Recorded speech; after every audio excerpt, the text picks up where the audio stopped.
Hi, I'm Gaurav Khanna. I'm an assistant professor of economics at UC San Diego's School of Global Policy and Strategy.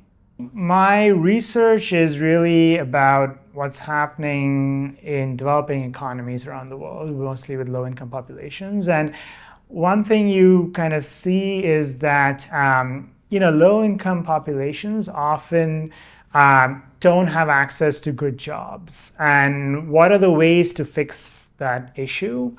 Some of these ways include things like, better education, so more human capital investment. So, building schools in areas that don't have access to good schools.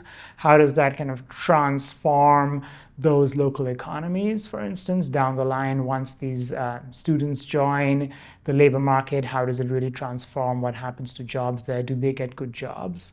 But the other kind of thing is actually accessing good jobs in other places, right? And so there is a lot of kind of spatial inequality really when it comes to where people have access to good jobs. Now, this can be within cities. There could be segregation across neighborhoods where low-income populations don't have access to good jobs that are, say, downtown. This could be within countries across cities. So for instance, in rural areas, you might not have access to good jobs that might be there in urban areas, or certain cities have better jobs than certain other cities.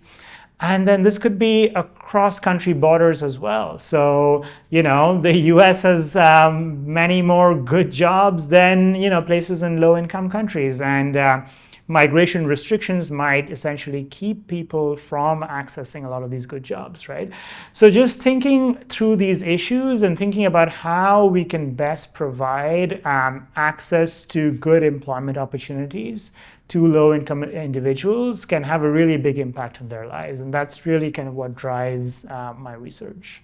My goal is to try to help, in some ways, teach a lot of these kind of valuable lessons that I've picked up to kind of the next generation of policymakers, business leaders, and people engaging both with the policy space, but also the entrepreneurship space, right? And so because I'm talking about things like access to good jobs and human capital accumulation, we're really essentially talking about things that are relevant to people who will be, working not just in international organizations, in government, in DC, but also people who end up working for companies that do work both within the US but also abroad, right? And so my goal is to kind of help teach some of these valuable lessons to kind of the next generation of